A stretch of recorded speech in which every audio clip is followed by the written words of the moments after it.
The fate die.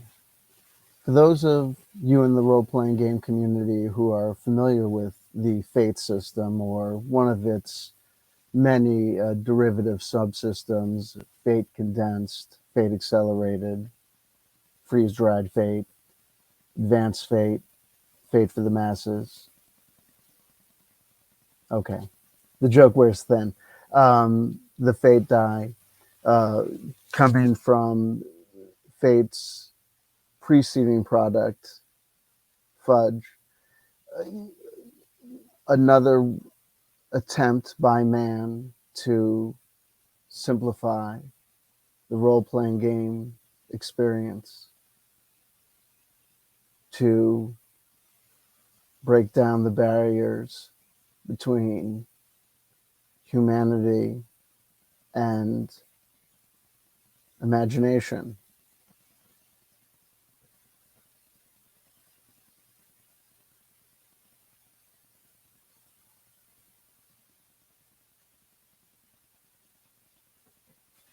It was a funny thing. But okay, we don't need to have that discussion because my purpose in talking about these die today is not to talk about fate, the fate system, the fate die within that system. It's to wax poetic a little bit. Talking about solo RPGs, I'm struck by how often language is coming up that reminds me of a former life. Though I have not had to, well, unfortunately, yes, I've had to abandon the things that that I've wanted to believe about life, the universe, and everything. The things that I've wanted to believe, but unfortunately can't just assume are true just because I want them to be true. That I'll live forever, there's some magical force in the universe that will keep a me, part of me coming back forevermore, reincarnating,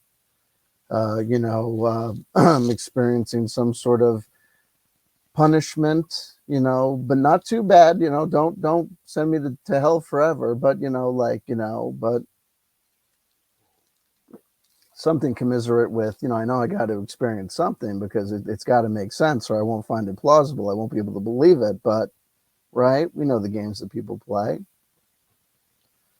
So I can't believe in this sort of delusion that the people would believe in the Renaissance or the Middle Ages, but maybe I'll believe this sort of, oh, I can't believe that, but maybe this sort of updated New Age technobabble from the Terrence McKenna go-go 90s. Oh, but if I think about it long enough, don't think about it long enough, keep on doing these psychedelic mushrooms and we'll just keep on imagining.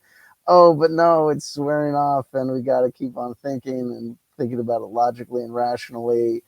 And oh, yeah, we're probably just going to die.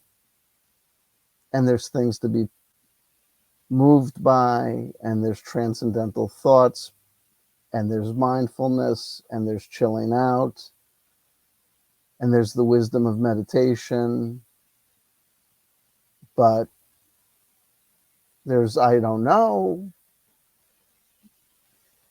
but there's still a fascination with things like tarot cards. And there's still a fascination with the things that I used to believe in, like divination and spiritual belief systems and cults and the occult and magic and ceremonial magic and practices and such. But though there's no longer a belief that these things will quote unquote work. But there's still the work that was done and the research that was done and the knowledge and the work that was done deprogramming the self and the debunking that was done with former friends and former allies. Anyway, what are we here to talk about? There's still the memories and there's still the knowledge of You don't throw the baby out with the bathwater. We still pick up the tarot cards and remember there's still wisdom in asking questions, and there's still wisdom in remembering, even if there's no God, we still have to ask ourselves, if there was no God, then why, for millennia, were all our ancestors who were smart enough to get us to the point where we got to the moon, spending all that time talking to nobody as they were doing those miraculous things that were building up to us getting to the moon? And if there was no there, then what was that nothing that these people were saying was the primary inspiration that was leading them to build bigger and bigger constructions of societies of order and life preservation and maintenance, giving more and more protection to weaker people, though oftentimes bringing more and more destruction and oppression to other people too. Oftentimes the people that were experimenting with things like divination and oracles and tarot. And so now we have things like solo RPGs, and I come back to the scene and people are talking about using oracle systems to divine the answer in the absence of the DM. The DM, who we would oftentimes wonder would oftentimes go on maddening power trips acting as if they were quote unquote God. So here we are looking at these divination tools in these faux role-playing scenarios, using them just like people use them in the real world. To ask these mysterious questions of the unknown universe, trying to divine from that which won't speak with words what the answers might be. So I'm not here to talk about using things like tables with references. I'm not really even here to speak about using these fate die in reference to any sort of solo RPG campaign or system. I'm really here talking about using them or speculating about using them in regards to divination. You know, as if we were YouTube, woo woo, Pikachu, New Age, Canary Birds, because there's not much difference in the endeavors. Really, there's not. We're subsuming ourselves in voluntary matrices of Maya and delusion, right? I mean, if you know what I mean, like I don't believe that there's any sort of God or spiritual subset or metaphysical system that's happening, but that doesn't mean that the words that are not written and regarding these delusional states of the world around us being largely the results of our mishmash perceptions and delusions of our eyes and our ears are incredibly faulty. I mean, the notion that the world is actually resembles in any real way the low resolution,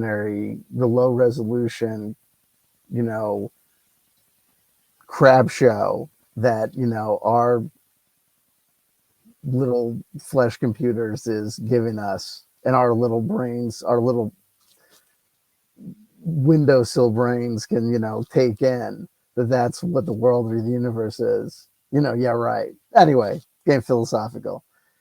Think about things. Yin yang, positive and negative. Don't even get into the whole good evil thing, right? We're wise enough to know that that's probably not a trip worth going down. States. Yin yang, positive, negative. masculine, feminine, and the undeclared, that which is in flux.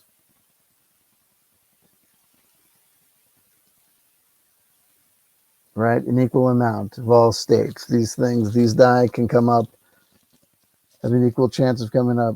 They've got an equal amount of negatives, faces, positive faces, and blank faces. So by taking an equal amount of these dice and shaking them up, what does the day hold, say, for example? You could ask a generalized question. Nothing about the role-playing contest. I pretend we're like, you're tuning into Mary Magdalene Sunflower. Welcome to the dice throw of the day, and it's going to be a good day or a positive day. Well, we separate out our positives from our negatives, and we're not thinking about good and evil. Just we're using those terms because those are the terms we use, and we're thinking about it. And oh, we got way more positive energy going on than negative energy. So we're thinking it's going to be a good day, right? Yeah, people are that silly, but people have been that silly for as long as people have been people. And if you think that the system that underlines the Tarot or the I Ching at its heart is that much more sophisticated, it comes up from its roots. It's things as simple as that. Energies. Is it in this state? Is it in that state? Is it in flux? How much in this? How much in that? How much in the other? Right? So then we start playing like math games. Like, oh, it's like, we've got, 5 is the number, it's this much in flux versus, that much, negative versus that much positive. We'd say, oh, it's this much undetermined. Oh, now it's all, the undetermined factor is completely resolved to the negative, or it's that much resolved to the positive, Or you could say this, you could do magical workings, Now that we have the positive, separate out the positive, preserve it, take our unknown and our negative, taking that much more and convert it into positive energy. Now this is simple. This is the essence of shamanism. The manifestation, the transforming of energy into the physical, and the manifesting of that physicalized energy in play as manifested metaphor. And that's what humans do. We create stories.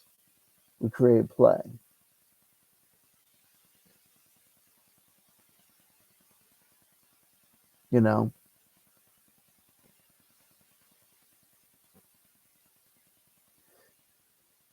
If you're playing a solo RPG,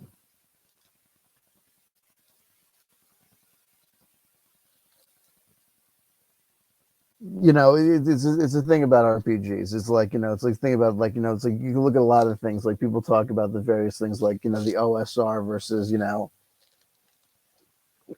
5e, and they talk about the difference in the rules, and a lot of it comes down to things like, oh, well, the difference between the old school and the new school is in the old school, if you wanted to be if you wanted to explore a room, you really had to tell the DM, oh, I'm doing this, if you want to find a secret, you really had to search, you couldn't just roll for it.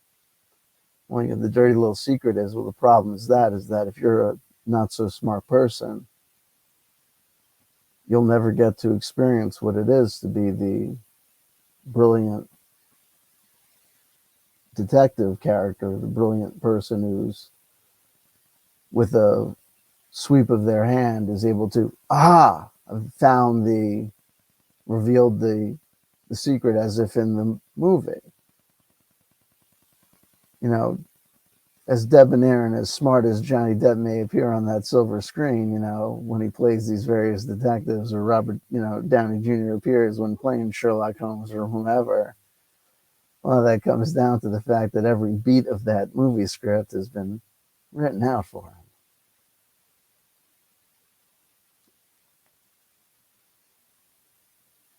You know.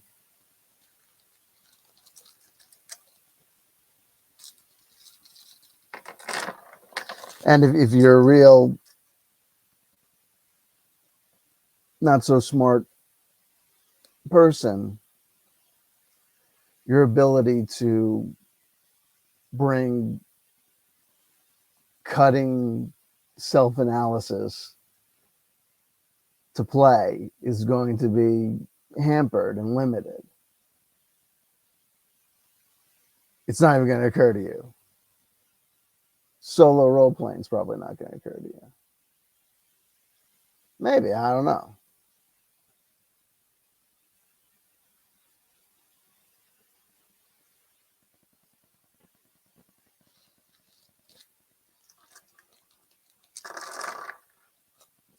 But there's probably a reason why a lot of people are coming to solo role playing.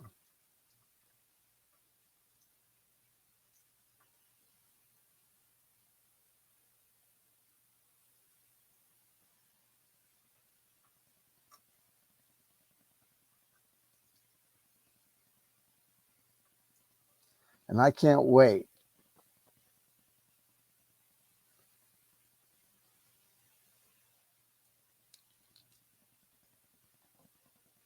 for the playthroughs to start getting posted. It's interesting. Methods of divination, methods of oracle. One last thing. I don't believe in woo woo. And you woo woo woo. And you woo woo woo. But I do believe in human psychology. And there's a reason why people have been playing with tarot cards and looking at animal bones and oracles like we are currently, right? As solo RPG players and such. There's a reason why people are rolling bones and asking the unknown questions and playing games of chance in the dark and playing pretend games of projecting to imaginary spaces and asking themselves, what would I do under these mysterious circumstances in these strange spaces? I surmise. Now, there are some people that say that there are mystical and magical things in the universe. I say, well, hey, I'm one of these guys that says, hey, look, there's explanations for, there's some people that say the explanations for things like demon possession and spirit possession and divine visions and angelic visions and channeled messages and received messages and the like, were things like epilepsy or other mental sequelae or psychological situations. And I don't think that that's that damns any of those experiences. I think it just talks about the gamut of human experience and the gamut of human history, however long human history may turn out to roll. We don't know how long that is anymore. We really don't.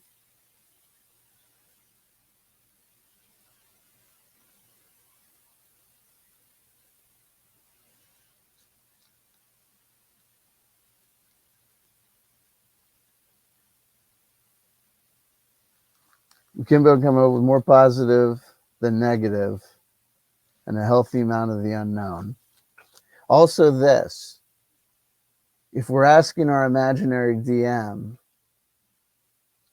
what may be going on, we need to know that if we're imagining ourselves in situ, in context of a strange world, then there wouldn't necessarily be a disconnected, discorporal agent to confer with and ask things like, what do I see? Or is this NPC more likely or less likely to be bothered by my troublesome appearance and odor of vaginal secretions? And so it might be like things like, just like an old priest next to a king trying to figure out, well, we no longer have to wage war every day. So we're trying to figure out what we're going to do with the extra hour of downtime that now constitutes this new thing called luxury. So the king has new luxurious things, like now instead of just 10 women to rape, he gets to rape 25. And now he's got me. And I'm apparently supposed to do something.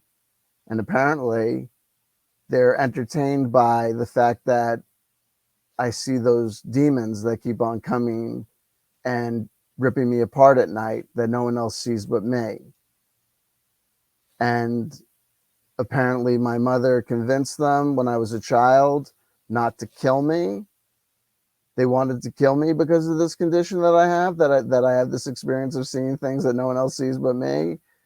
She convinced them not to do this, that this somehow means that I'm blessed by something, some sort of spirit. And now the king wants me to do something, and I'm supposed to do something, and I surmise that I better do something so as I don't get killed. So I'm going to take this turtle and I'm going to put it in the fire.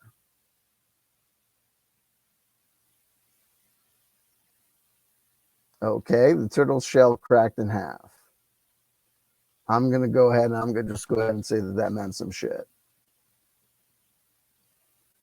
Okay, what the turtle shell split in half, and it looks like this shit. Okay, this is what a turtle shell split in half looks like, and I have no what the hell anything is going on. My mom's looking at me kind of concerned.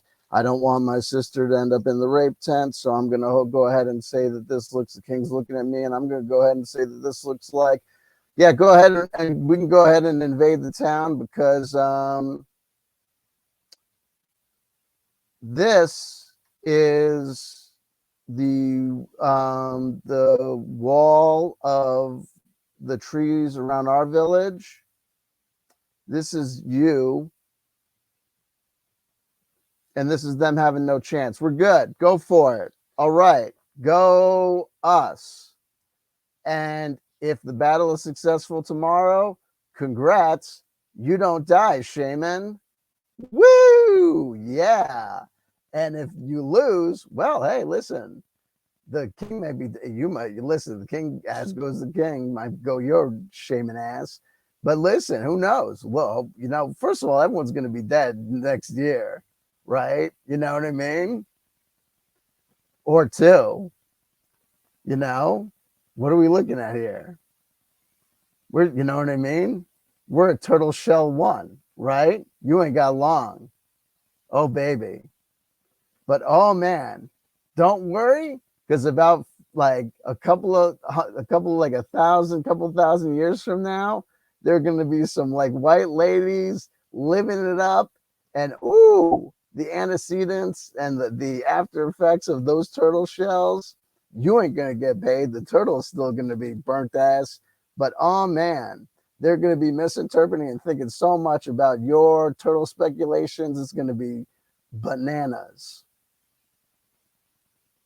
Cable Guy Incognito ain't gonna get no views. People are gonna tune in. They're gonna think this is gonna be a solo RPG. What? And it's gonna be 25 minutes of people going, "This guy lost his mind." We thought he was nuts when he was talking about Patterson's microchap RPG system that nobody wants to play except this guy anymore. But Also, because listen, I wanted to make one video where I didn't talk about this, but I'm going to go. Listen, I love this. Listen, NC Patterson, listen, you don't keep your name, you don't keep anything. This is the best. I'm not upset with you. I love everything you do. Here's the latest thing that I got, because I got everything. Micro Chapbook RPG, Advanced Dungeon Rulebook. No, wait, what is this? Oh, no. This is not the one I wanted to look at. This is the one. This is the greatest. This is the best. I love this. I'm going to frame this. This is the greatest. I got this because I knew when I saw this, I knew it was going to be a lie. And it is. But look at this. This is great. Micro Chapbook RPG Deluxe Core Rulebook. Look at this. Updated edition. The minute I saw that, I was like, this is going to be a lie. I knew I did it on purpose. But no. But it's a lie. It's a contemporaneous lie. It's like I knew it was outdated already. But even for the time, there's already a thing. Because look, check this out. Hold on. Get the line. I got it. Hold on. What is this? Here we go. Look at this, Liz. Here we go. Here we go. What is updated? This is notorious. I'm not upset. This is great. I love the system. It's not a problem. I love it. They're all brilliant. Buy everything. This new updated edition of the core rulebook includes it's not me, it's you. Includes all the same. It's not that I misunderstood. I've read everything at this point. It's not me, it's you. All the same rules and guides as the original deluxe core rulebook. However, it also includes new rules and updates to help make this version of the game more consistent with and build upon the newer basic rule set found in the Starter Adventure Series games. Hold on. Where are they? Hold on.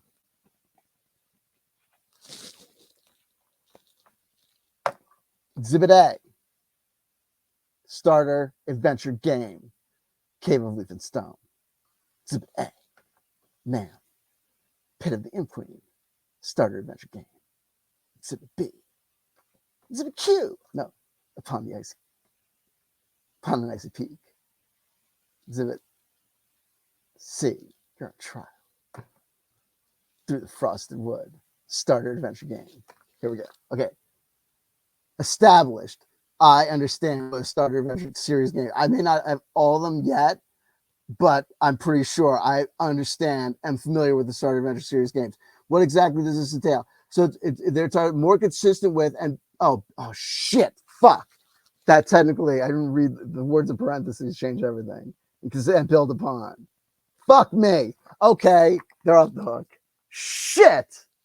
That happens to me all the time. I read the god damn it. All of them. Shit. Pay no attention to the man behind the screen. Chris Chan is going to be going in front of the grand jury because we're not only fans of solo RPG playing, we're also fans of the internet.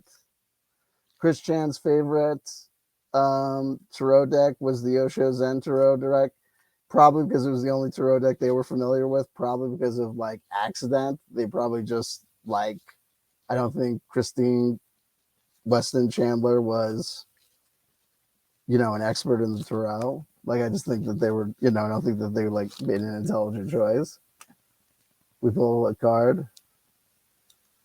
Then this is, I said mirror my, I said mirror my friggin', hold on, wait, yada, what is happening? I told it to mirror my friggin', is that upside down? Is that backwards? I'll do it like this, and then it won't bother. Oh. If I go like that, no. This is the ace of rods, basically, in a traditional tarot deck. It's basically the root of creativity. like the root chakra. Again, I don't think the trappings of the metaphysical world of the New Age are trappings that I know and remember. I know what the metaphors mean, and I understand why people believe them. And I understand why people cherish these metaphors. And I look at this card coming up and I say, and I understand the rational parts of me knows that a card coming up is a chance operation. And there's part of me that says, well, Jungian, and there's quantum physicists out there that say, well, there's things about quantum physics we don't yet quite understand, and the jury's still out about a lot of these things like causality and, and free will. And hey, I'm still here with enough intelligence to know that there's no point in thinking that I'm going to come back when the lights go out upstairs. But happy enough to know that I'm dumb enough to know that I'm still throwing these dice around, pulling these cards, playing these games, and with enough lights on upstairs to get enough enjoyment out of them while still being lucid enough to remember and know that there's still games, the cards aren't talking back. And I was going there with that. Folks, Ouija boards, tarot cards, tools of divination. If it starts getting weird, it doesn't have to be because there's demons on the other side. It could just be because you're in a tough place, or stressors, or you have a family history of mental health issues or whatever. It doesn't matter. If things are getting weird and it seems like one thing might be tied to another, why risk it? Why not just find something else to do? I love you. I'll talk to you real soon. I've gone on for quite long enough. Bye bye for now.